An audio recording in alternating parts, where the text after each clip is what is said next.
langkah pertama dilakukan pengamatan terhadap morfologi tubuh katak bagian luar atau lebih dikenal dengan inspeksio. Praktikum kali ini menggunakan dua katak sekaligus, yaitu katak jantan dan katak betina. Berdasarkan pengamatan yang telah dilakukan, terdapat perbedaan signifikan pada kedua katak tersebut, khususnya pada katak jantan yang memiliki ukuran tubuh relatif lebih kecil. Selain itu, terdapat pigmentasi yang terjadi di daerah sekitar submandibula, juga bantalan kawin yang terletak di jari pertama bagian depan atau anterior yang digunakan untuk memegang tubuh pasangannya saat kawin, dan mempunyai sepasang kantong suara yang disebut dengan saccus vocalis yang memiliki fungsi sebagai resonansi suara. Setelah mengetahui perbedaan katak jantan dan betina, kami akan menyebutkan struktur bagian yang termasuk ke dalam inspeksio. Berdasarkan pengamatan, pada bagian luar punggung katak disebut dorsalis. Selanjutnya, terdapat kloaka yang digunakan untuk mengeluarkan sisa pencernaan, saluran urin, dan saluran reproduksi. Pada kaki bagian atas atau paha disebut dengan femur, dan bagian betis disebut dengan crus yang dilengkapi dengan pes sebagai telapak kakinya. Terdapat pula selaput khusus yang digunakan untuk berenang yang disebut sebagai membrana natatoria dan 5 digiti. Selanjutnya, terdapat brachium, antebrachium, manus, dan 4 digiti. Pada bagian kaput, terdapat membrana timpani atau selaput pendengaran yang melekat pada cincin tulang rawan atau annulus tympanicus. Katak juga terdapat organ penglihatan yang terdiri dari membrana nictitans, yaitu selaput tipis yang dapat digerakkan, palpebrae superior, palpebrae inferior, dan bulbus oculi atau bola mata. Pada bagian depan terdapat rima oris dan nares externa atau nares anterior. Setelah mengetahui bagian inspeksio, terdapat cavum oris atau rongga mulut yang memiliki beberapa bagian atau organ yang terlihat. Berdasarkan pengamatan yang telah dilakukan, yang pertama terlihat yaitu pada rahang atas katak disebut dengan daerah maksila. Pada daerah maksila terdapat gigi yang bentuknya homodon yang disebut dengan dentis maxillaris. Selain dentis maxillaris, terdapat pula dentis vomeris yang berbentuk seperti huruf V. Selanjutnya terdapat nares interna dan langit-langit yang disebut palatum. Lalu pada bagian samping terdapat dua lubang yang menuju saluran pendengaran, yaitu ostium tuba auditivae. Terdapat aditus pharyngeum dan aditus laryngeus atau rima glottidis yang menuju saluran cerna dan saluran pernafasan. Terdapat pula lidah yang bercabang yang disebut lingua bifida. Dan terakhir, pada rahang bawah yang tidak ada gigi, yaitu daerah mandibula. Setelah mengamati struktur bagian inspeksio dan cavum oris, pada saat membelah katak, terdapat rongga yang memisahkan antara kulit dan ototnya, sehingga saat pembedahan dilakukan, kulit mudah terlepas dari tubuhnya. Rongga itulah yang biasanya disebut dengan saccus lymphaticus atau kantong limfa. Pada katak terdapat 7 saccus lymphaticus, dimulai dari area punggung, yaitu saccus lymphaticus dorsalis. Bagian bawah mandibula yaitu saccus lymphaticus submandibula. Bagian dada yaitu saccus lymphaticus pectoralis. Bagian perut yaitu saccus lymphaticus abdominalis. Bagian perut samping yaitu saccus lymphaticus lateralis.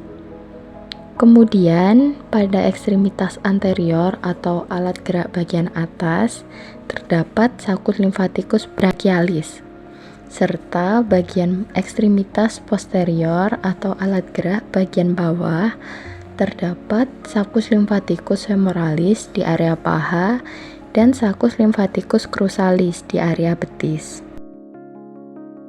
Topografi kata dimulai dari kor. Selanjutnya ada hepar yang letaknya dekat dengan kor. Lalu ada pulmo, ventriculus, lien, intestinum tenu, intestinum crassum, vesica urinaria, dan kolon. Sistem digestorium kata dimulai dengan ventriculus atau lambung yang menyambung dengan intestinum tenu atau usus halus dan intestinum crassum atau usus besar. Pada sistem digestorium ini terdapat dua kelenjar, yaitu hepar dan pankreas. Saluran yang keluar dari pankreas disebut ductus pancreaticus yang memiliki fungsi untuk menyalurkan produknya ke duodenum.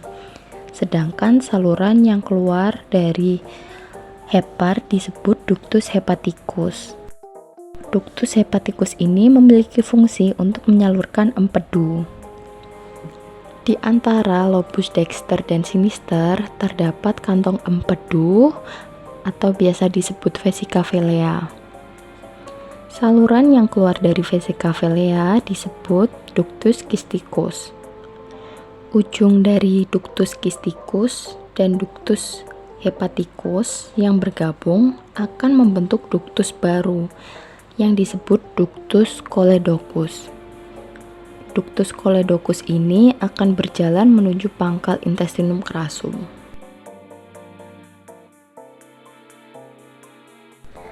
Saat pembedahan, dapat dilihat organ yang ada di sistem respirasi kata. Contohnya seperti pembuluh darah berbentuk U yang terletak di permukaan kulit kata. Pembuluh darah inilah yang dinamakan vena cutanea magna. Fungsi dari vena cutanea magna yaitu mengangkut darah yang miskin oksigen ke jantung. Selain itu, kita juga dapat melihat sepasang pulmo yang ada di kanan dan kiri. Sistem kardiovaskular terdiri atas jantung atau kor dengan 3 ruang, yaitu 2 atrium di bagian kanan dan kiri, dan 1 ventrikel. Fungsi dari atrium kanan yaitu menerima darah kotor atau darah yang rendah oksigen. Fungsi dari atrium kiri yaitu menerima darah bersih atau darah yang kaya oksigen. Sedangkan ventrikelnya memiliki peran untuk memompa darah ke seluruh tubuh. Sistem urogenitalia pada katak dewasa. Pertama, katak jantan. Pada katak jantan memiliki sepasang testis yang terletak di rongga abdomen. Testis ini menghasilkan spermatozoa yang matang dan siap untuk fertilisasi. Kedua adalah kloaka. Kloaka merupakan saluran yang berfungsi sebagai tempat keluarnya sperma dan juga sebagai saluran untuk sekresi. Saat musim kawin, katak jantan akan mengeluarkan spermanya ke dalam air bersamaan saat betina melepaskan telur. Vesikula seminalis. Beberapa spesies katak memiliki vesikula seminalis yang menyimpan sperma sebelum dikeluarkan. Yang kedua pada katak betina. Katak betina memiliki 3 organ. Yang pertama ovarium yang menghasilkan ovum. Ovarium ini juga terletak di rongga abdomen dan dapat menghasilkan banyak telur sekaligus. Yang kedua adalah oviduk. Oviduk menghubungkan ovarium dengan kloaka dan juga merupakan tempat di mana telur dibuahi oleh spermatozoa saat katak betina melepaskan telur ke dalam air. Yang ketiga merupakan kloaka. Kloaka berfungsi untuk mengeluarkan telur dan ke lingkungan eksternal. Yang kedua merupakan sistem endokrin pada katak dewasa. Sistem endokrin pada katak dewasa terdiri dari berbagai kelenjar yang memproduksi hormon yang mengatur berbagai fungsi tubuh pada katak. Pertama merupakan kelenjar tiroid. Kelenjar ini menghasilkan hormon tiroid yang berperan dalam metabolisme dan perkembangan. Hormon ini juga penting dalam proses metamorfosis dari berudu menjadi katak dewasa. Yang kedua, kelenjar gonad.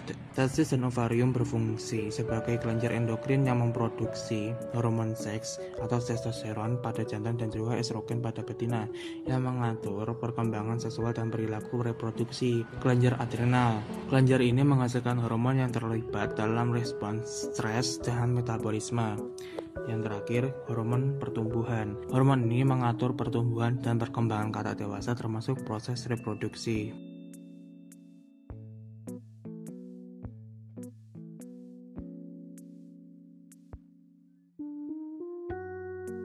Lanjut ke bagian sistem muskulus atau otot pada katak, dimulai dari otot milohoid yang berorigo dan insertio pada mandibula sisi kiri dan kanan. Kemudian ada sternoradialis yang berorigo pada sternum dan insertio pada radioulna. Dan ada pectoralis yang berinsertio pada humerus dan memiliki 3 bagian, yaitu epicoracoidalis, sternalis, abdominalis.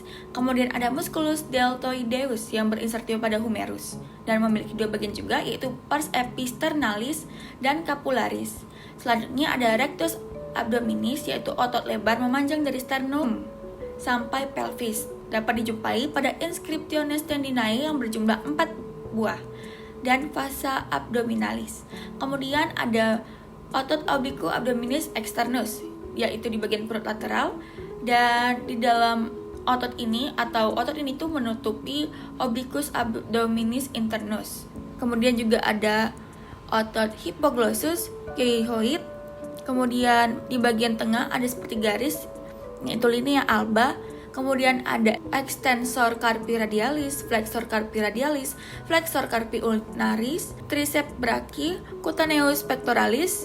Untuk bagian muskulus di daerah kaki bawah terdapat triceps femoris, adductor magnus, adductor longus, sartorius, gracilis major, gracilis minor, extensor cruris, tibialis anterior longus, tibialis posterior, dan gastrocnemius atau otot yang membuat katak ini dapat melompat jauh. Selanjutnya adalah sistem nervosum pada katak, dimulai dari encephalon atau sistem saraf yang berpusat pada otak. Terdiri dari lobus olfatoricus, letaknya di ujung kranial, masing-masing lobus keluar nervus olfatoricus menuju organ pembau. Kemudian ada hemispherium cerebri, letaknya di sebelah kaudal dari lobus olfatoricus, dan kedua lobi tersebut dihubungkan oleh omisura anterior.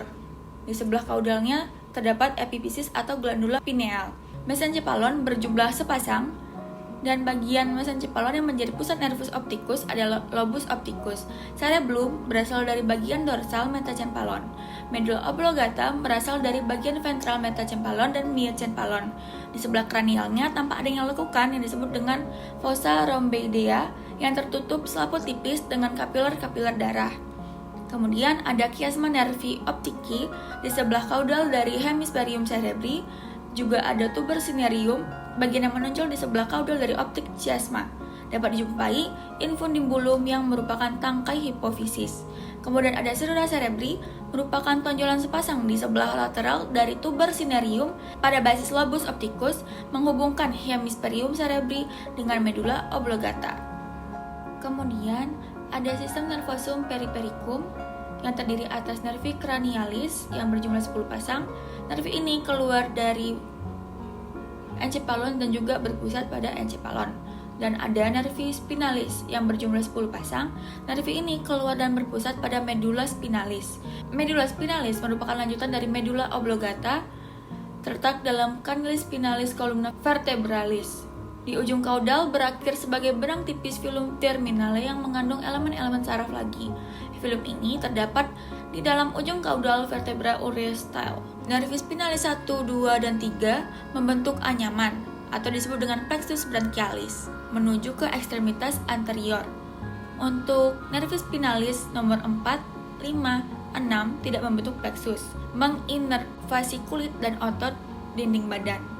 Kemudian ada nervi spinalis 7, ke-8, dan ke-9 membentuk plexus lumbosakralis keluar dari nervus ischiadicus menuju ke kaki belakang.